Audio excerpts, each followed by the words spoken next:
what's your opinion about the portal? And then after you answer that, we'll reconvene and then we'll transition to Colorado in specific.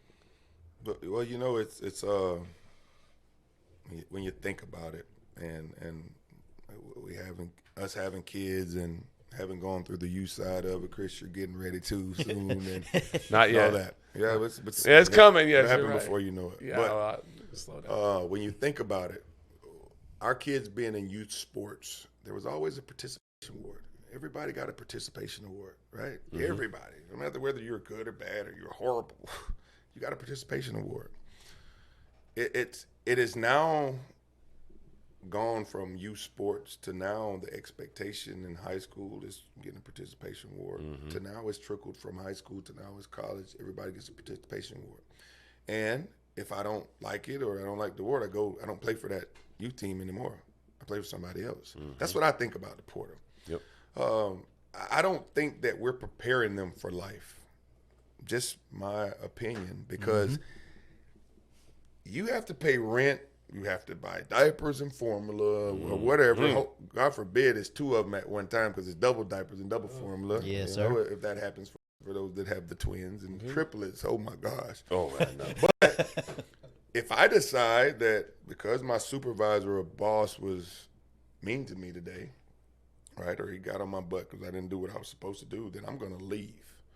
Well, that kid still needs diaper and formula, and the mortgage or rent still has to be paid, and your transition of you being upset that you're going to leave, right? So I think that's just opened the door now that when you jump in that transfer portal, that, what was it, 1,000 plus in there this past year? Oh, yeah. All right, that you all can't go everywhere or all these different places because there's an opportunity for you.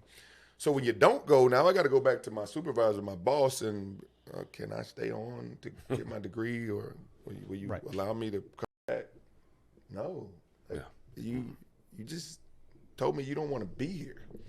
So again, that's the harsh reality of life. So now what do you do in your occupation or your job? Because again, this is what we're doing. We're setting them up. And I say this is what the NCAA is allowing. Let's just be honest.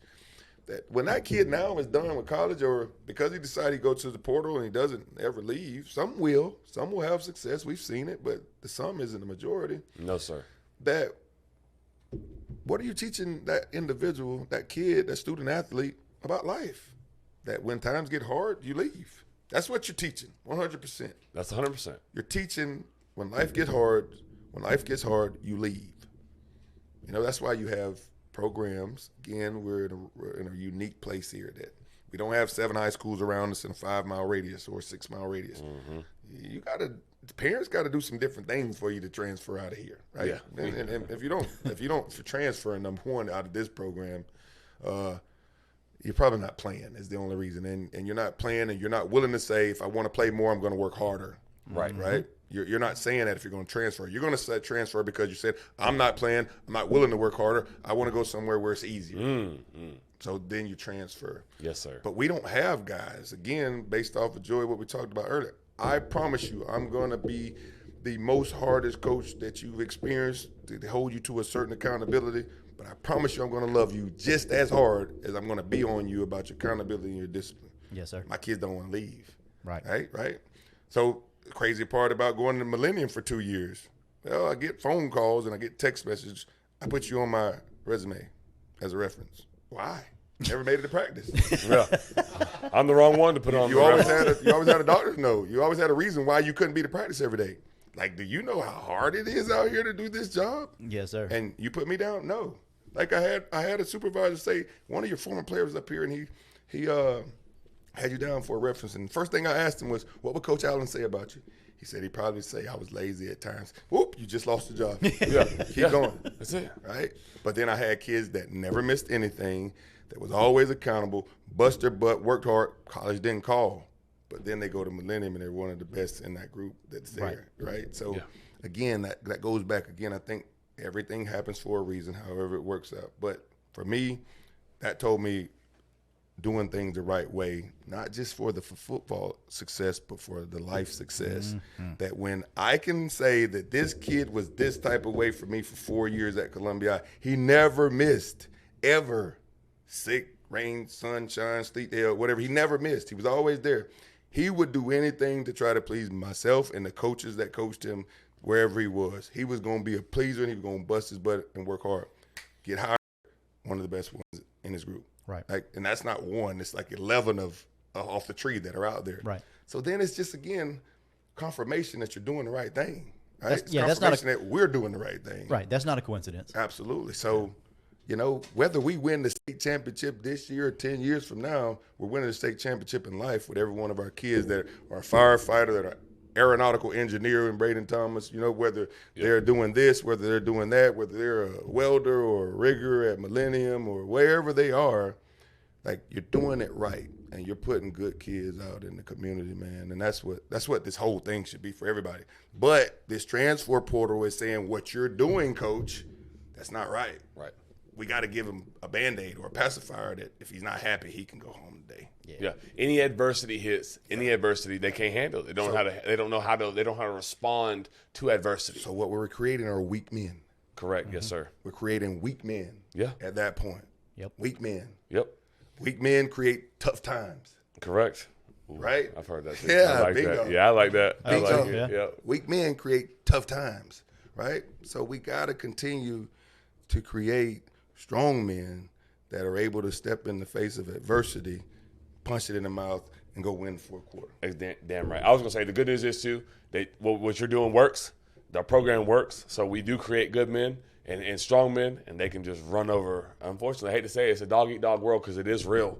We'll run over the weak men, and the ones that are tough, the ones that are strong, they'll still be there. Yes, sir. Learning how to run a route doesn't translate to life. Right. But becoming a man, Yeah. knowing to show up on time, to listen to authority, to be disciplined in what you do, to do the little things like you've been talking about, that translates to every aspect of your life, whether it's the workplace, being at home, being a dad, everything that you do, those things affect. 100%. 100%. You missed 3, or let's say you're 3 minutes late to pregame meal. How many quarters you missed? Oh, ask Trey Marshall, and my guy is back. He's back out there helping. I love it. He's back out. Oh, my God. Me too. Trey Marshall. But again, it helped him be who he is still today. Every minute you're late, the pregame meal is a quarter you're out. And again, my conversation to the parents, love Trey to death. Now he's like one of my kids. But there was a level of accountability that we were going to have, and they knew it already. If every minute you're late, that's a quarter you're out. After 4, you might as well not come because you're out that game. Right. So they knew it.